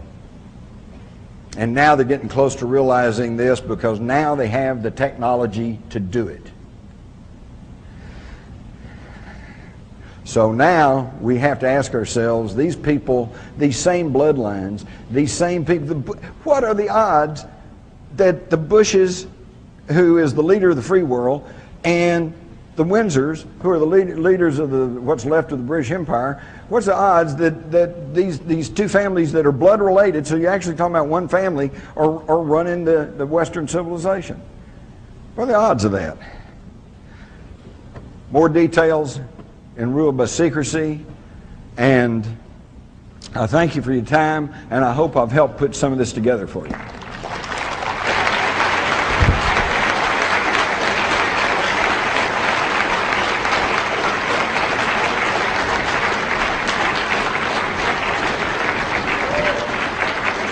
I don't think we have much time left, but anybody has an important question, come to the microphone and I'll try to answer it. Yes, Colonel. Jim, in speaking about the Skull and Bone Society as a recruiting and grooming tool for the world government, you said that they find those with ability, and quote, who are more compliant. What evidence you have for that more compliant part? Well, simply for the mere fact that the ones who aren't compliant go on off and they don't get leadership positions, and the ones who are compliant get the leadership positions. When I say compliant, I mean, maybe I could have used another word. Let's say they find people who are more in tune with their worldview. Thank you. Compliant kind of implies that they order them around. It's probably not that direct. Good presentation, Jim. Thank you. Thank you. I wanted to comment on your United States note that Kennedy was attempting to put into existence. I did want to mention that that was going to be backed by silver, so there was some backing behind it. Yeah. And also, the executive order number that Kennedy wrote to establish that, if you'd want to write this down, was Executive Order 11110, and you can check that out, where it established the U.S. note. And the thing that I wanted to make comment about is that LBJ did not choose to continue publishing and minting the coin that Kennedy had started, because this would have killed the golden goose that the Federal Reserve had in position. It would have, and that was just too much of a status change for this country and for the very people you've been talking about. Exactly. That's one of the reasons they wanted him in. Exactly. But from another book that you wrote, I would like for you to maybe just briefly go over the coup of 1934 and how that affected our current status. Right. If you could take just a synopsis. Thank you. I'll try to make feedback. Okay, try to make this brief. He asked about the coup of 1934. This was well established, little publicized, and you never heard about it in your history classes. In 1934, 1 year after Hitler had taken over total control as dictator of America, some of the wealthy families in this country, okay, the Rockefellers, the DuPonts, the Carnegies, they decided we needed to have something like that here. And they approached a former general with the Marine Corps, General Smedley Butler, and they proposed to him that they would put up the money to fund a whole several 100,000 revolutionaries, and that we would have a coup in the United States of America, and they wanted Smedley Butler to be the new dictator, military dictator of the United States. Smedley Butler, to his everlasting credit, said to himself, this is treason. And he didn't really say anything to them, but he went along with it for a little while until he could figure out who was behind it, what all they were doing. Then he went to Franklin Roosevelt and told him what was going on. And of course, Roosevelt had a real bad problem. If he got up publicly and said this is what was going on, it could shake all the financial institutions of this country to the bone. The Federal Reserve System would be in a shambles. There could even possibly lead to some sort of civil war. So what they did was leak this story to the papers. Most of the papers around the country never even bothered to report on it. New York Times did report on it. Congress held some hearings for about 2 years until everything died down. They basically confirmed everything that Smedley Butler told them, but then that's where it was left. It was like, a lot of these people who were involved in this fled the country at the time and only later came back. So don't believe that there can't be an attempt at a coup in this country, because there was in 1934. Thank you for bringing that up. Thank you for this presentation today, and thank you for having the courage to bring this information forward to us. And I'd like to know if you've ever heard of a document called the Protocols of the... I wonder if you've heard of a document called the Protocols of the Elders of Zion? Yes. Let me address this real quick. I addressed this in Rule by Secrecy. He's asking about the Protocols of the Learned Elders of Zion. First and foremost, yes, it is a hoax that was perpetrated by the Tsarist police during World War I in an effort to try to stigmatize the Jews in Russia at that time and gather support for the Tsar. However, the tenets of this thing are too serious, too detailed, too thoughtful. If you'll go back, you'll find that some of the alteration they did was change Sion, S-C-I-O-N, to Zion, Z-I-O-N, in an effort to try to lay it off onto the Jews.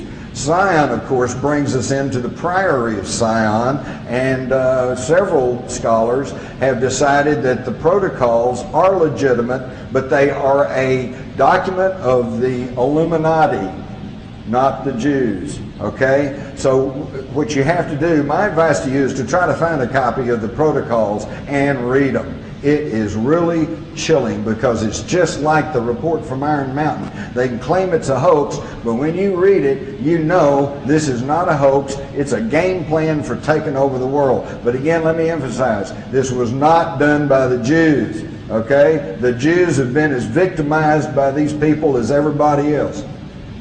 Yeah, I have one correction on your timeline. You said Eisenhower and Dulles got us into the Vietnam War. Eisenhower kept us out of Dien Bien Phu when the French were trying to get us into the war. He stated that it's the wrong war, the wrong place, at the wrong time. The guy who got us into the war was JFK.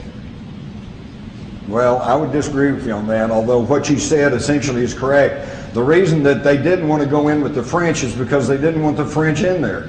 They wanted to wait and let the French get run out so that we wouldn't have any competition when we moved in. And all I can tell you is that C.L. Sulzberger of the New York Times said that John Foster Dulles personally told him that he created CETO to give the president the power to intervene in Southeast Asia. I do agree with you. I think Eisenhower, being a general and having come through a world war, was hesitant to get us involved in a war over there. That's why all he did was start to send military advisors. And that's all JFK did. He increased them. When he took office, there were like 5,000 or 6,000 military advisors in Southeast Asia, and by the time he was assassinated in fall of '63, that had been increased to like 12,000. So but they were military advisors, okay? And yes, they went out on patrols, and yes, if they got in a firefight, they would shoot back to defend themselves, but it was only Lyndon Johnson that put ground combat troops in Vietnam and ordered up Rolling Thunder, and that's when the war really got underway. Yeah.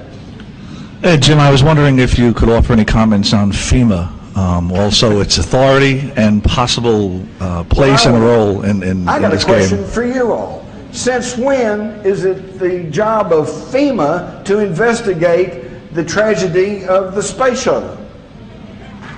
And since when is it the job of FEMA? Who investigated the World Trade Center bombing? Was it the New York Fire Department? No. Was it the New York Police Department? No. Was it the FBI? No. It was FEMA. And what did FEMA do? They hired 26 structural engineers, rushed them through there, let them go there for a day and a half, wouldn't let them look at most of the stuff, already were shipping the metal out of there, would not allow them to do tests on it. The head of the panel even complained, but then based on what little they got to see and what they were told, they finally issued a report and said, well, airplanes hit the building, I guess the temperatures got high and they all collapsed. There was no investigation, and it was all covered up by FEMA. What about constitutional power or possible place in this whole power game? Constitutional power? Well, you know, we have a constitution, and don't anybody get me wrong, you know, the form of government that we pay lip service to in this country, I will be the first to agree, is the finest that has ever been put together in the history of this world. Our problem is not the Constitution, the Bill of Rights, the Declaration of Independence. Our problem is that we're not adhering to it. We're not following the Constitution of this country.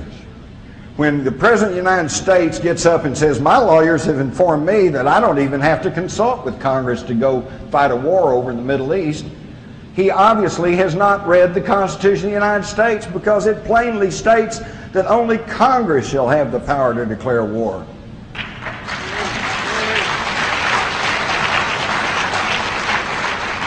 And let's think about that for just a half second, because on first blush, that's like, boy, those clowns can't even agree on when to adjourn, you know. And we want them to have power to declare war. But hey, the guys that framed the Constitution, they were pretty smart. Because, yeah, there's a bunch of grafters and grifters and malcontents and bozos up in Washington. But if 3/4 of them all agree that we need to go to war, then maybe we need to go to war. And if they can't agree, if they can't get 3/4 of a vote of Congress, then we probably don't need to be going to war. So it's a pretty smart system, and our problem is we're not following it. Thank you. Hi, Jim. Hi. David Icke had a big sold-out conference in London recently, talking about exactly the same subjects. And he also spent a bit of time on the evidence for, reptilian oriented control of the top of this negative pyramid, if you like. What sort of input are you getting on the same subject? It's interesting because when you follow the evidence, you just kind of get there.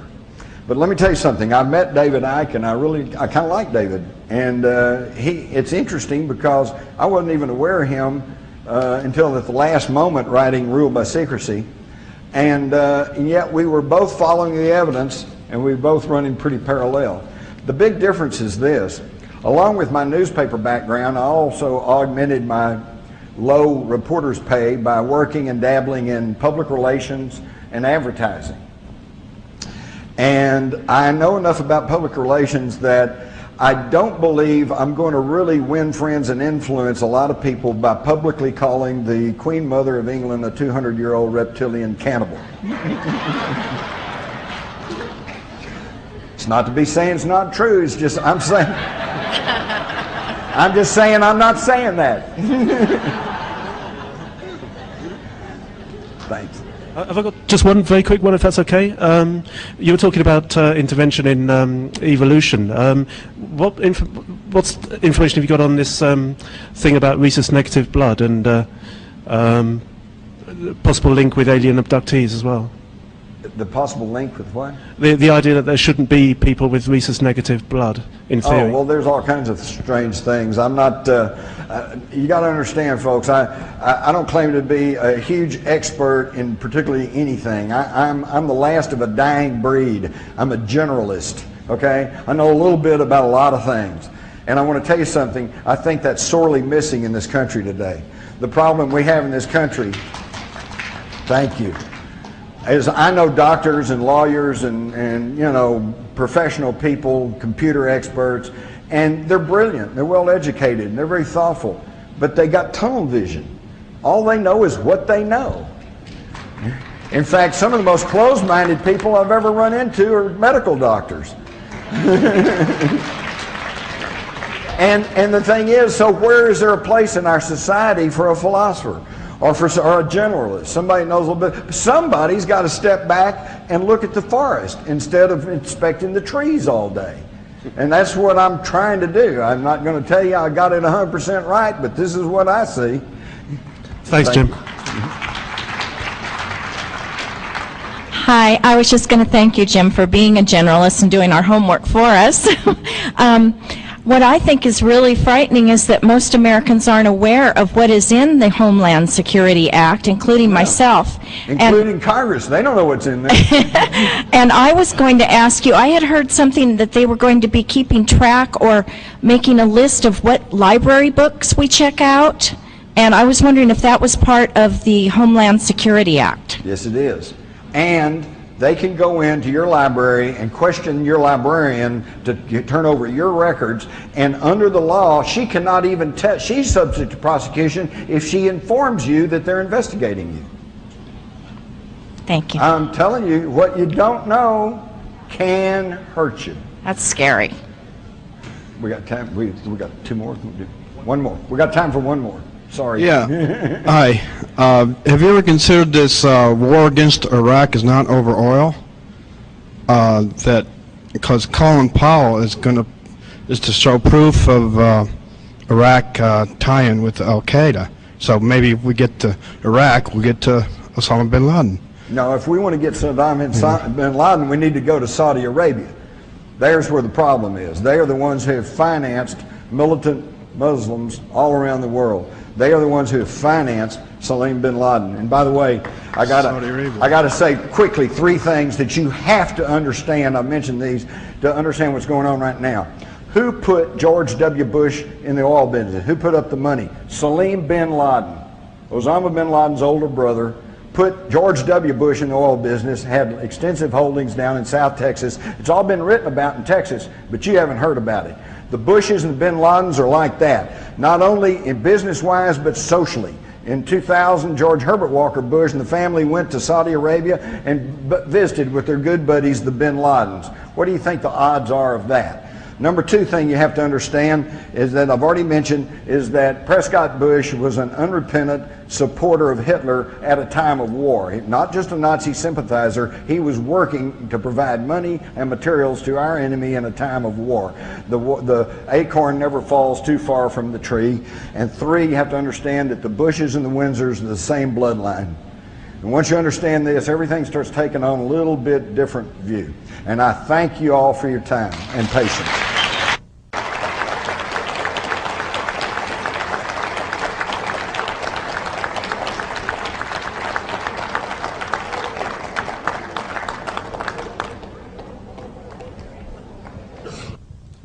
Thank you. Mike, please. Thank you, Jim. Just bloody awesome, guys.